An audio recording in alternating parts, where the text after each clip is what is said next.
Welcome to the next episode of adding Houdini to your arsenal. This is where we left off last time. We did some shading on our object. So today it will be about rendering. If you give this scene a render by pressing the render view button here in the Redshift shelf, you get this result here. Let me make this a little bigger because we want to see the grain and the details this time. And it looks quite okay, but if you have a close look, you see that there is a lot of noise here in the shadow areas underneath the object and inside of these cavities here.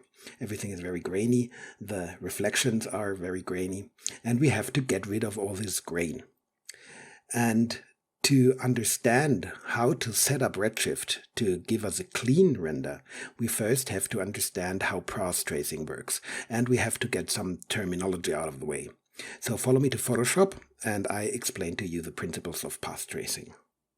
So how does rendering work? Well, first we need a camera. Say this is our camera here on the left. Camera. And then we need the image to trace. This is the image plane. And here on the right we have a scene composed of two spheres, say, and a ground plane. And of course we'll need a light source. So say this is our light source. So to determine the color of the individual pixels, a ray is shot from the camera through the center of each pixel into the scene, like so. And eventually this ray hits a surface. And this point here, the intersection of the ray with the surface, is a shading point. And the color of this shading point determines the color of the pixel. But how do we calculate the color of the shading point? Well, first we evaluate the shader of this object. This returns a color or a texture, which is a color, and then we have the surface color. But we have to take lighting into account. And how is this done? Well, direct lighting is computed as follows. First, the renderer looks at the surface normal. This is a surface normal. And then it creates a line between the light and the shading point, like so. And now it looks at the angle here between the normal and this light direction. And if this angle is 0 degrees, that means that the light is shining directly onto our point, and thus the contribution of the light is maximal. But if the angle is 90 degrees, or even bigger, then the light cannot shine onto the shading point, so no contribution of the light to the shading point. And that is direct lighting, so very straightforward. But unfortunately, the story does not end here. What if we don't want to just render direct lighting, but indirect lighting, so secondary effects? Say, let's get rid of this drawing here. Say we have another object in our scene.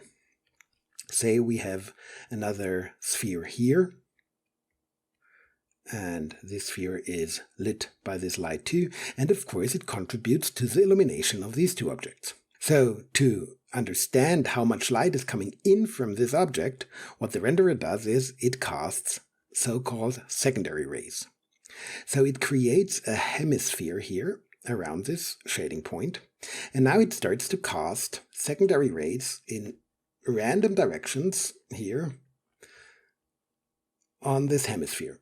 And some of these rays hit this second object here. And now this surface color is evaluated. And then the color of all these rays is averaged, and this resulting color is then added to the shading point.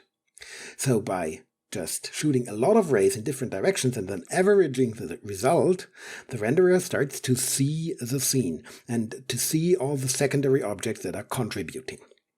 And it's very easy to understand that the more rays you have, the better the result will be. Just imagine that you have an area light, say, here. So in this scenario here, the area light is not seen by these secondary rays because the rays are cast in a way that they don't hit this light. And if you just cast another ray here, then this one ray hits the light, it will be bright, but all the other rays are returning black because they are not hitting anything, so the contribution of the light will be very, very dim. And you need more and more rays until enough rays hit the light to really give a good contribution. So the more rays you have, the better the quality of the indirect lighting will be. So these secondary rays calculate effects like global illumination, ambient occlusion, glossy reflections, etc., etc. But how are effects like anti-aliasing or depth of field calculated? Well, these are calculated using I-rays or primary rays. Let me show you this. Imagine this is our image plane, and it is composed of individual pixels, like so.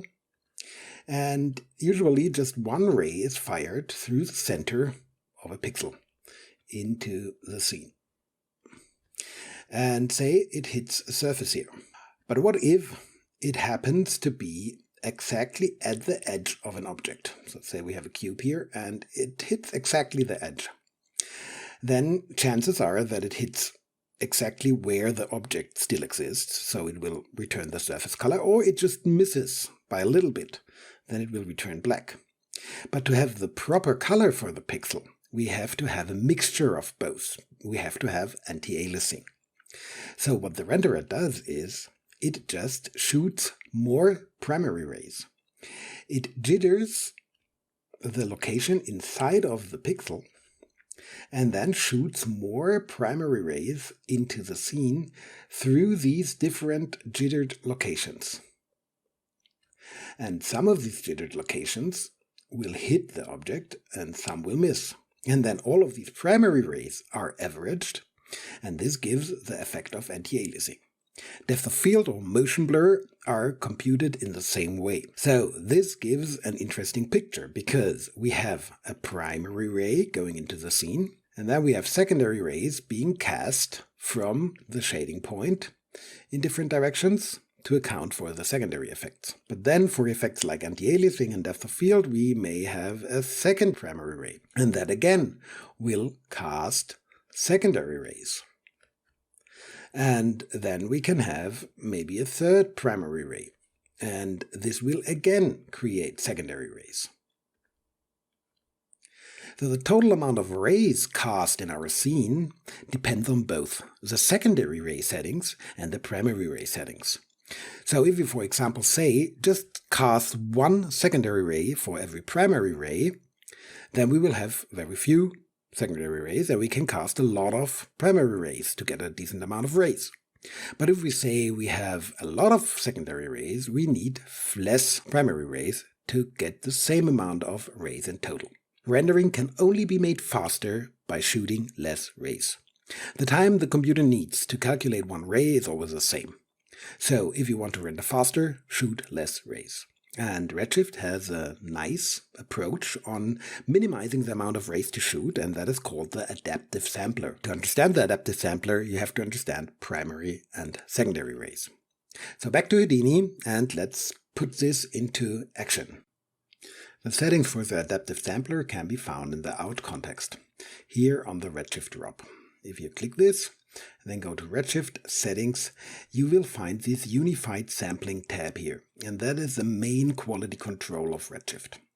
Here you find two values, min samples and max samples, and then an adaptive error threshold. And although this is called samples, it is referring to the primary rays. So with these numbers, you are setting the primary rays, and you are setting them adaptively. That means Redshift can choose how many primary rays to fire. It initially starts with the minimum samples, so with 4 primary rays. Then it determines the color of the pixel and shoots another ray to contribute to the pixel's color, and it continues as long as the contribution of a new ray is larger than this adaptive error threshold. And as soon as the contribution of the next ray is less than the adaptive error threshold, or if the maximum sample amount is met, it stops tracing new rays.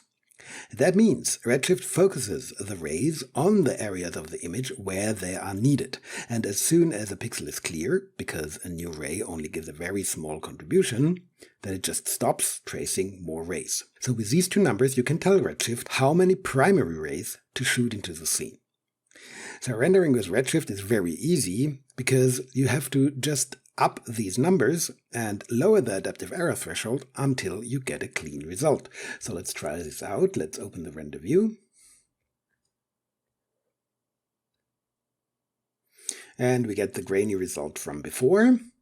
And if we go now to a very high number with these max samples, say 512, look what happens. It of course renders a lot slower, because it now can shoot up to 512 primary rays, but at the same time it gives us a much cleaner result. All the noise here inside of all these cavities is gone, and now that the render handles the shadows, you see that the shadows are smooth too.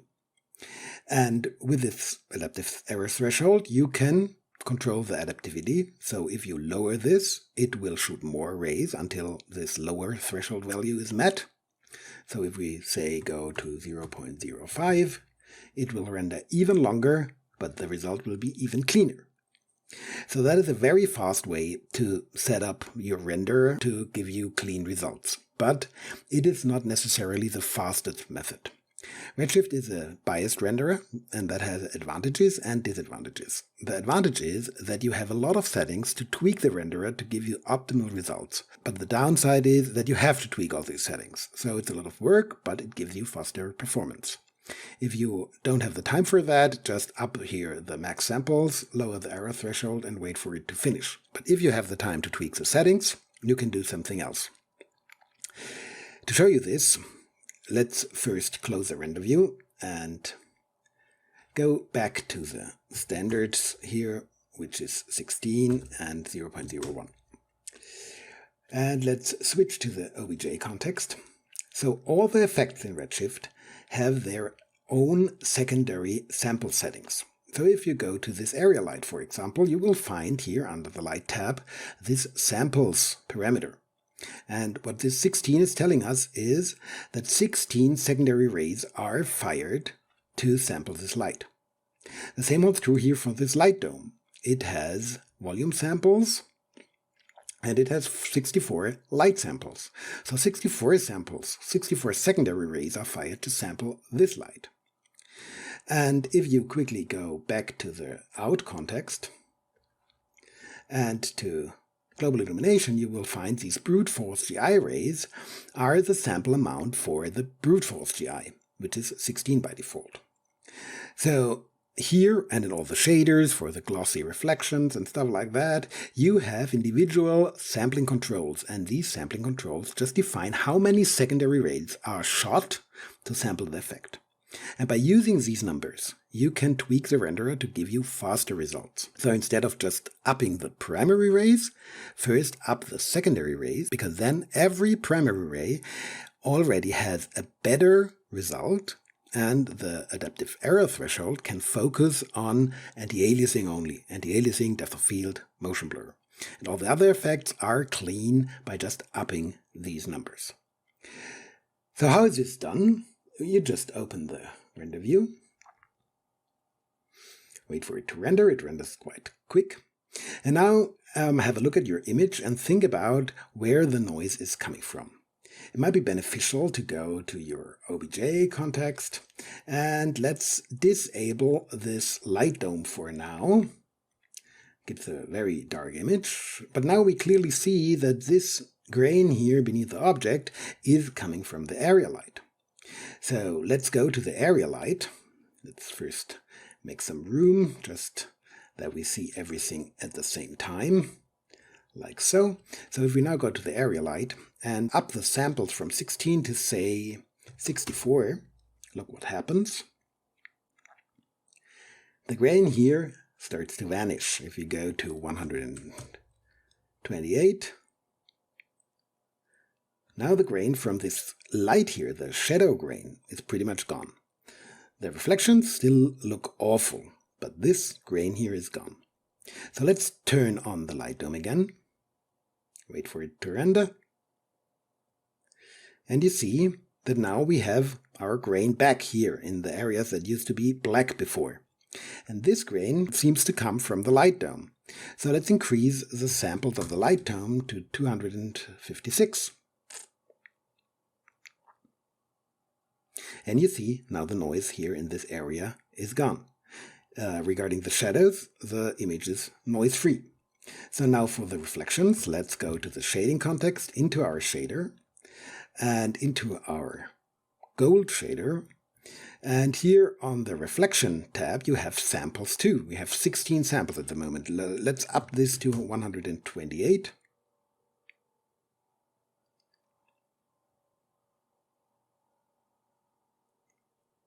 And you see, this cares about the reflections. Here is still noise in the cavities, and that is probably due to global illumination, because only light rays cast by global illumination will reach these areas. So let's go to our out context, to the redshift tab, global illumination, and up the brute force rays to 64. And this removes a good deal of noise here. Let's go even higher, 128.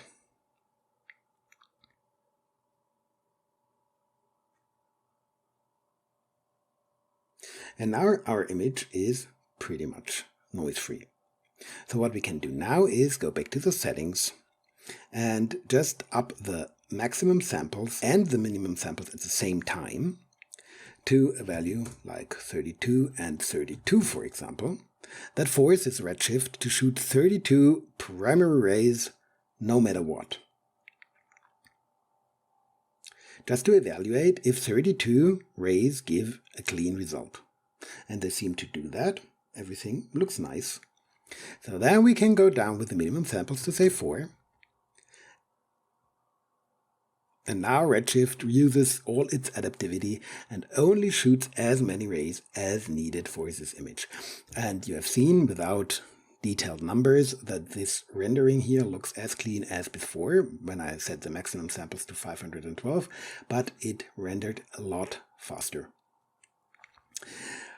If you want to see what exactly the adaptive sampler is doing, you can turn on Show Samples. And this will render this strange black and white picture. And what this is doing is it is showing you where Redshift puts the primary samples. So the darker a pixel is in this image, the less samples it puts there. So here in these dark gray areas, it probably puts 4 samples, and where we have a lot of white, it puts the 32 samples, so it samples up to the max samples amount. And you see, instead of shooting the same amount of primary rays through every pixel, it only focuses the primary rays here to the reflective areas, because there it needs a lot of anti-aliasing, and thus a lot of primary rays. And that means all these dark areas are saving computation time. They are saving rays, and the render gets faster. So now to finish this off, let's set up depth of field. For this, let's make the render view a little smaller again. Disable Show Samples. Let's render this quickly. And now we want to go to the OBJ context and to our camera. And to set up depth of field, we'll need camera redshift parameters. And these can be just added to the standard Houdini camera object by selecting the camera and then pressing this camera parameters button here from the Redshift shelf. And as soon as you press this button, the camera settings get augmented by this Redshift camera tab. And here you have settings for the camera, photographic exposure, lens distortion, and depth of field. If you enable depth of field, you immediately get depth of field, but you don't see it at the moment due to the settings. By default, it uses the settings from the Houdini camera, like f-stop and focus distance. But we don't want to use this, so we disable Use Houdini Camera Focus f-stop, and let's instead use this focus distance slider here and the COC radius. COC means circle of confusion, and it is basically the strength of the depth of field effect. So 1 is very powerful. If we go down to 0.01, we get a more reasonable amount of depth of field. But at the moment the entire object is out of focus. Let's make it a little bit stronger so that you see it better. And we want to set the focus distance. We can do so by just moving the slider, but another possibility is to use actually the focus distance from Houdini, but not directly through this checkbox here, but indirectly. So let's click this lock here to go out of the camera. And if you have the camera selected and then press return over the viewport, you get the camera handle. And if you right-click on the camera, you can change this camera handle to the focus handle. And the focus handle in Houdini is very handy because it gives you this little box here, and that is a focal point, or the focus distance point. So if you set it here, then it sets the focus distance here in the sampling tab of the Houdini camera. That's a standard Houdini property. So now, if I move this, you can see that the focus distance moves. So you can interactively control the focus distance of the camera using this handle here.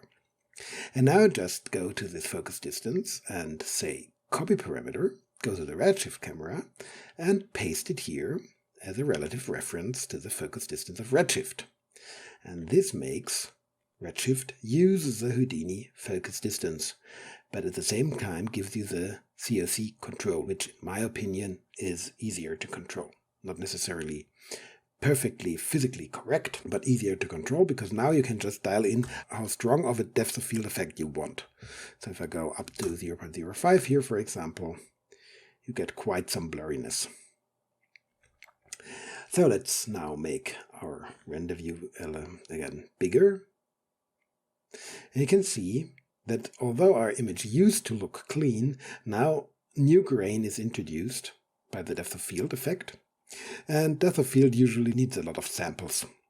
And like anti-aliasing, the renderer can only deal with this noise with primary rays. So to get a clean image again and to get rid of this depth of field noise, we have to go to the Out tab, to the redshift drop, and then to redshift settings. And we have to up the maximum samples to say 128. And at the same time, it's probably a good idea to lower the noise threshold or the adaptive error threshold to force redshift to really put a lot of samples here into the depth of field areas. And it already looks cleaner, but this is unfortunately not enough. It's still grainy. So it's not unusual to go as high as 512 or even 1024 here to get a clean depth of field effect. Let's wait for this to finish. And that concludes the series on shading and rendering with redshift inside of Houdini.